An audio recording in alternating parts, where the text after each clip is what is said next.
Webster defines oppression as the unjust, harsh, or cruel exercise of power over others. Oppression can be overt or covert, and there are three major types of oppression: primary, secondary, and tertiary or internalized oppression. Primary oppression is blatant and can easily be recognized by its use of force or deprivation. In secondary oppression, no force or deprivation is evident. However, someone engaged in secondary oppression benefits, allows oppression to occur, and may even support the actions of the primary oppressive group. Through silent assent, secondary oppression allows oppression to continue. Important to note is that secondary oppressors do not consider themselves to be oppressors. Tertiary oppression defends the actions of the oppressive group and supports the values and status of the oppressive group. Tertiary oppressors abandon their own reference group, even their family of origin, to defend the actions and protect the status of the oppressive group. Mixed oppression refers to circumstances when one who is oppressed also oppresses others. An example might be a person who grew up in a home where there was domestic violence, then grows up to perpetuate violence within their own home. Oppression is most easily recognized as an experience shared by marginalized groups in America. An ongoing experience of oppression is easily demonstrated in the history of these groups. African, Latino, and Asian Americans and First Nations peoples are groups that have systematically been denied access to social, economic, political, and other human rights. That denial has been maintained by institutions and social stratification. The dynamics of oppression involve the oppressor with presumed power and control, and the oppressed who are powerless.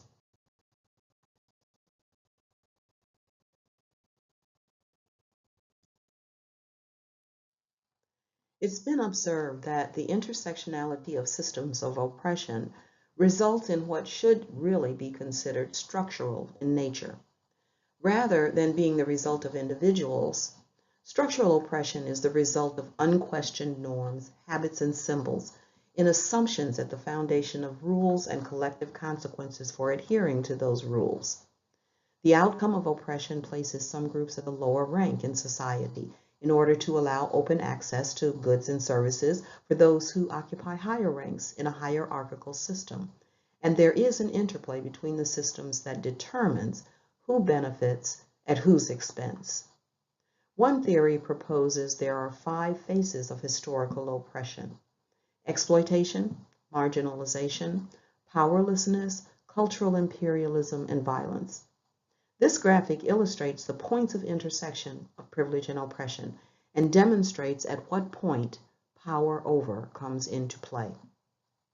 Attention given to status above the line of domination illustrates groups that would be considered privileged, while below the line of domination, we see the groups that experience one or more of the 5 phases of historical oppression.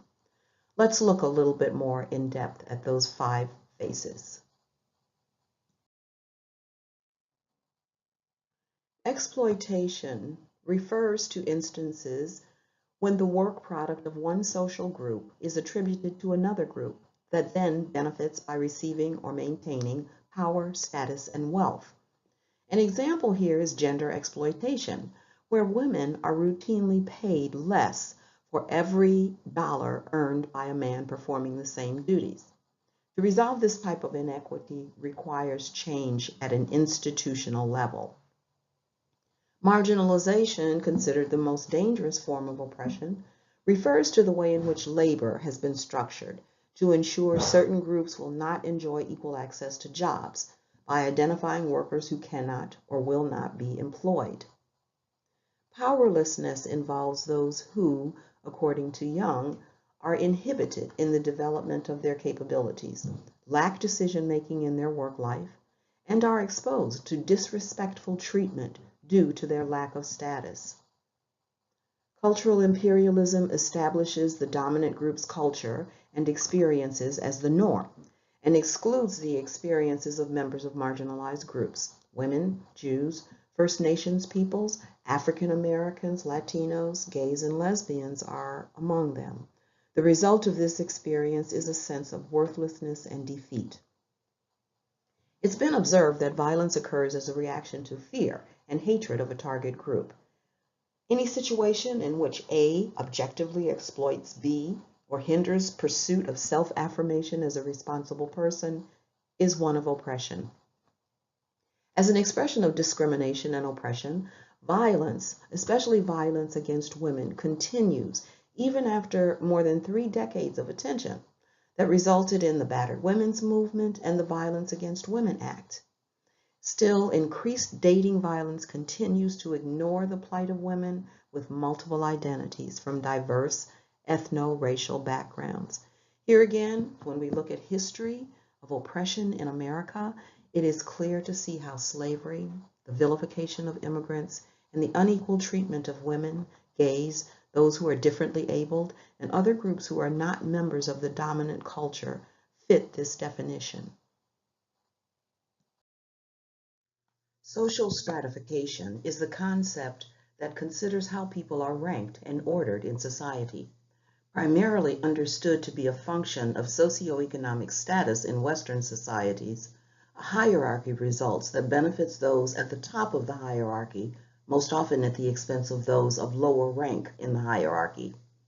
In the United States, for example, 40% of the nation's wealth is controlled by just 1% of its population, while the majority, the bottom 80%, have just 7%. Social stratification results in an unequal distribution of resources and, as we have established, constitutes oppression. Social scientists view racism, sexism, and heterosexism as significant and troubling contributors to the process of social stratification as well. There is agreement in the world of sociology and among human services professionals that racism and sexism do affect one's accrual of wealth and power in society, in a negative way for women and people of color, and in a positive way for white men.